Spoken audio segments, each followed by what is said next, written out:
نے معاہدہ کیا، معاہدہ کرنے والے کون ہیں؟ آپ نے ان سے وعدہ کیا کہ 20 اپریل تک کا ٹائم دے دیا جائے، ہم اس بارے میں قانون سازی کر کے ایک مراسلہ تھما دیں گے احتجاج کا۔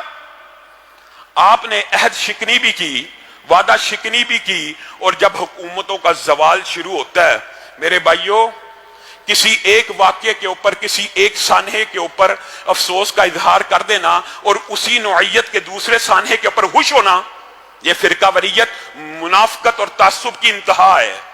جس طرح 2-3 پولیس والوں کی شہادت پہ ہر دینی طبقے نے ان کی شہادت کے اوپر غم و غصے کا اظہار کیا اور کہا یہ نہیں ہونا چاہیے، اسی طرح آج پاکستان کی تمام مذہبی جماعتیں اس بات کے اوپر متفق ہیں کہ جو آج لاہور کی سڑکوں کے اوپر اہل سنت کو ذبح کیا گیا یہ بھی نہیں ہونا چاہیے۔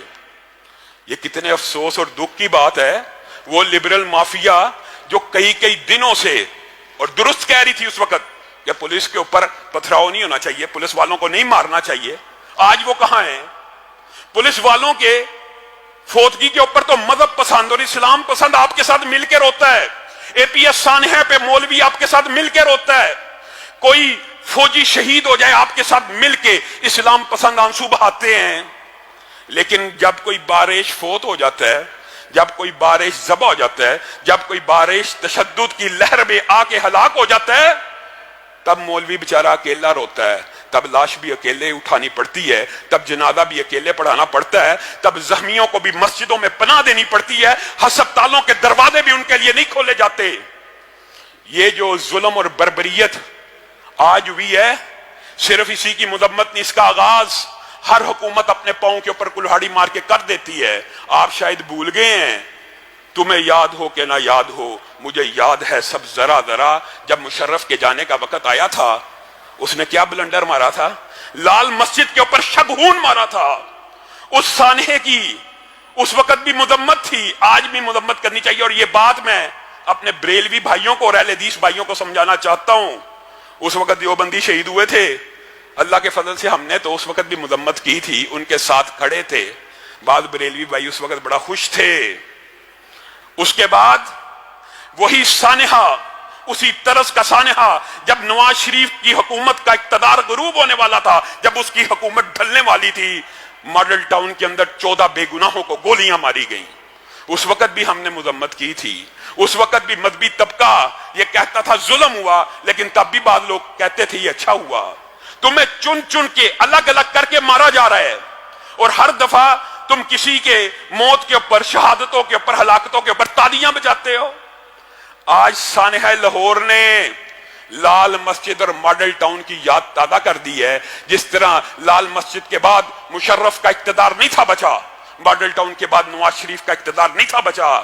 آج سانحہ لاہور سے خان صاحب کو اور شیخ رشید کو عبرت پکڑنی چاہیے۔ شیخ رشید صاحب، آپ وہی ہیں نا جنہوں نے یہ نعرے لگائے تھے، جلاؤ، گراؤ، مار دو، مار ڈالو، میں پارلیمنٹ کو آگ لگا دوں گا۔ اس لیے آپ کو وزیر داخلہ بنایا گیا تھا کہ آپ لاہور کو آگ لگا دیں۔ آپ نے کس طرح گولی چلانے کا آرڈر دے دیا؟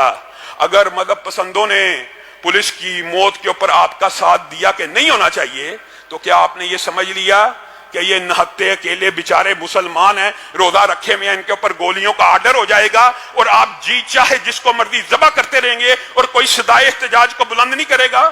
یا تو آپ پاکستان کے آئین اور قانون میں آپ نے یہ الفاظ کہے ہیں، ویڈیوز موجود ہیں، آپ کی جماعت کے اوپر کا پابندی لگ رہی ہے، آپ کے اوپر پابندی کیوں نہیں؟ اور آپ کے خان صاحب نے یہ بات بھی کہی تھی، کوئی پولیس والا اگر میرے کارکن کو ہاتھ لگائے گا، روکے گا، گولی چلائے گا، میں عمران خان اس کو اپنے ہاتھ سے پھانسی لگا دوں گا۔ یہ وہی خان صاحب ہیں جو آج ملک کے وزیر اعظم ہیں، ان کی پارٹیوں کے اوپر کا پابندی لگنی ہے۔ یہ صرف سمجھانے کے لیے کہہ رہا ہوں، یہ فاشزم خان صاحب، یہ فاشزم شیخ رشید صاحب، آپ نے ہمیں سنہرے خواب دکھائے، اس قوم کو ماڈل ٹاؤن کے سانحے کے اوپر آپ دن بھر رات احتجاج کرتے رہے، سیاست کرتے رہے۔ آج کہنے میں ہم حق بجانب ہیں، اس وقت ہم یہ سمجھتے تھے آپ احتجاج کر رہے ہیں اور آپ اس بات کو ناپسند کرتے ہیں کہ پولیس والے عوام کے اوپر گولیاں چلائیں، لیکن آج ثابت ہو گیا آپ اس وقت سیاست کر رہے تھے۔ آپ نے ماڈل ٹاؤن کے 14 قتلوں کے اوپر جتنی سیاست کرنی تھی کر لی۔ آج آپ نے کس اصول کے تحت ان نہتے مسلمانوں کے اوپر گولی چلانے کا آرڈر دیا ہے؟ کیوں دیا ہے؟ آج مجھے اور آپ کو یہ سمجھنے کی ضرورت ہے کہ معاشرے کے اندر افہام و تفہیم کی فضا کیسے پروان چڑھ سکتی ہے۔ آج میں اپنے اہل حدیث بھائیوں کو بھی کہنا چاہتا ہوں، یہ فرقہ واریت کا دور نہیں ہے۔ اللہ کی قسم آج امت کو اتحاد کی اس قدر ضرورت ہے، آپ نے غور نہیں کیا، اگر لبرل میڈیا مافیا چاہے 14 ماڈل ٹاؤن کے سانحے کے اوپر 14 قتلوں کی لائیو کوریج کرے، ان کے احتجاجوں کی لائیو کوریج کرے، اور آج کے سانحے کے سارے میڈیا کے اوپر بلیک آؤٹ ہو، کیوں بلیک آؤٹ ہو رہا ہے؟ کیوں نہیں دکھایا جا رہا؟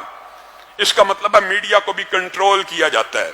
میڈیا بھی صرف تب بھی حق کی آواز اٹھاتا ہے جب اس کے اپنے مفادات ہوں۔ اس کی مثال ماڈل ٹاؤن کے سانحے کے علاوہ ایک اور بھی ہے، اور میں بات ڈکے چھپے الفاظ میں کہنا چاہتا ہوں تاکہ فرقہ واریت کو ملک میں ہوا نہ دی جائے۔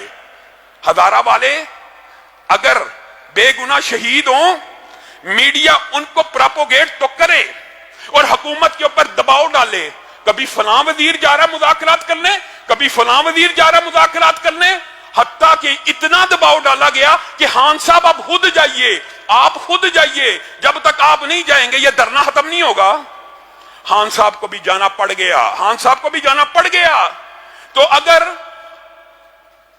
ہزارہ والے کے لیے جانا چاہیے، اعتراض ہمیں نہیں ہے، مذاکرات ہونے چاہیے، نہیں تصادم ہونا چاہیے، لیکن اگر ہزارہ والوں کے لیے خان صاحب جا سکتے ہیں تو اس دھرنے کے اوپر جو ملتان روڈ کے اوپر جاری تھا، اس کو ختم کرنے کے لیے مذاکرات نہیں ہو سکتے؟ اس کو ختم کرنے کے